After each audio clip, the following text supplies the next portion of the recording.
going on, all you wild masked assailants out there? These favorite uncles from the Chicagoland area. I am Sir Logan Myers, and that's my beautiful good mate over there. And I'm the harrowing Henry Hill. What is going on indeed? It is the 31 days of horror, and we are winding down the month of October. It is almost time to say goodbye to another beautiful month of October. I know it's sad not being able to review horror every single night of the month. This is what we look forward to all year. And before we say goodbye, we've got another original horror film, a new horror film. It premiered on Shudder this year, and you heard about it first, and you were the one who told me we need to check this out. You heard a good buzz about it, good word of mouth. So we decided to watch it. And what's it called, Uncle Logan? Tonight we're talking about Night of the Reaper.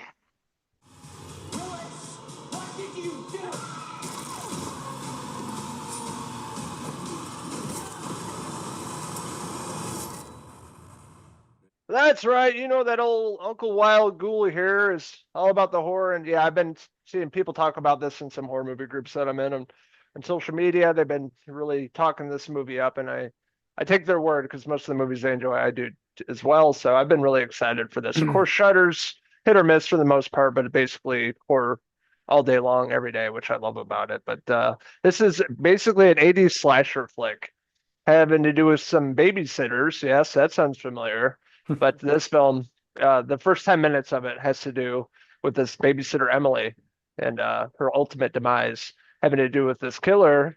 It's got like the skeleton mask and everything. Fast forward a little bit, introduces the character of Deena showing up at her house, and some weird stuff starts happening. She's like babysitting this kid, and then it has to do with these killings essentially, which sets up the cop character in this finding a VHS tape that's labeled Night of the Reaper. Ooh, I love the little teases throughout the film with the Reaper, leaving the Reaper. And this is a film, like you mentioned, premiered on Shudder. So, there are a lot of independent horror movies go on. They can be hit or miss, but happy to say that this one was a decent film overall and enjoyed this. I felt like this is a better version of like one of those Fear Street movies. It felt like, a fully realized version of that. And it was really well done. The way it was filmed, the cinematography is really cool. I liked how they used the, old VHS tape kind of look to it.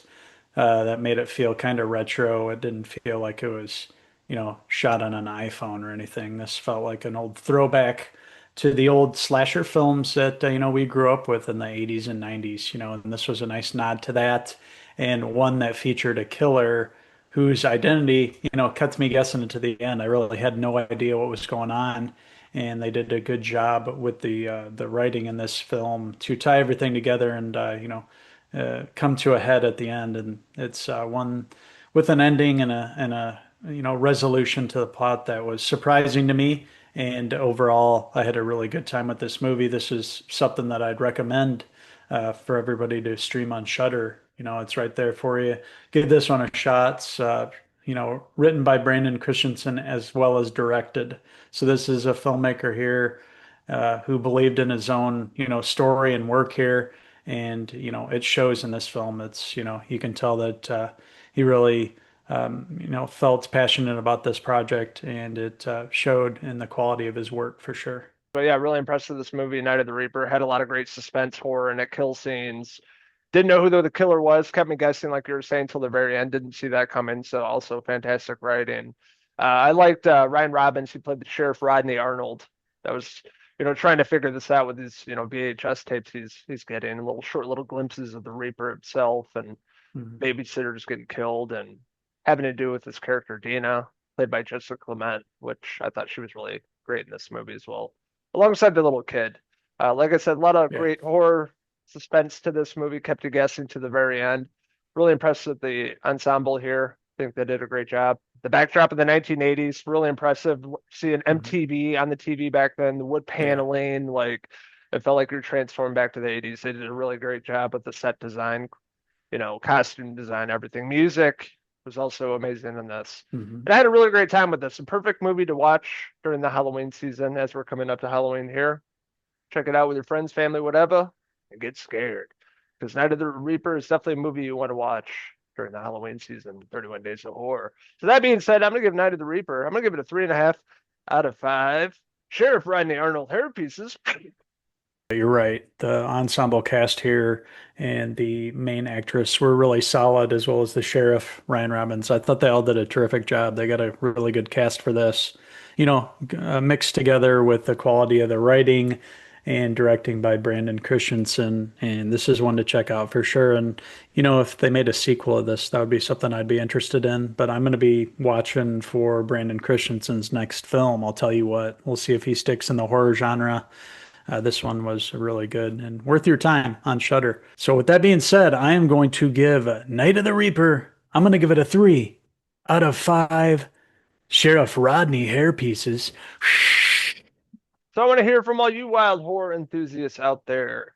What did you like about Night of the Reaper? What didn't you like about it? What's been your favorite horror movie, new horror movie in the month of October? Let us know in the comments below, and don't forget to stab, subscribe. Also check out these wild ghouls on Facebook, X, and Instagram, and our website, Cinephellas.com, for the latest, greatest TV, movie news, and horror reviews. Horror reviews. That's what we've been doing all month long here for the 31 Days of Horror. All year long, we go to the theater to watch all the new horror. And then in September and October, we watch everything that we didn't get a chance to before, sometimes revisiting old classics that we hadn't reviewed before, doing all that stuff in this month of October. And it's always a blast for us. And it just goes to show you how many horror films there are because we already have a list for next year, just based on the ones that we didn't get around to this year. There'll never be, a lack of horror material for us for these 31 days of horror. I just wish it could go on for 2 months instead. But unfortunately, it has to come to an end. And we just want to say thank you to everybody for following along with us all month long for the 31 days of horror. And we're going to be giving away some really awesome movies for our final Fellows giveaways, and we're really looking forward to announcing the winners for the Nightmare on Elm Street collection and Weapons, all in 4K. So it's Talk going to be about fun. talk about a box set, basically 7 movies, and then a brand new awesome movie giveaway. There's lucky people out there. Somebody's gonna win this and have a great time with it. So thank you guys for watching our review of Night of the Reaper, now streaming on Shudder. And until the next 31 Days of Horror, I am Uncle Henry. And I'm Uncle CC DeVille, who's the House of Horrors and the House of Horrors. Until next time, talk dirty to me, Cheese. cheese.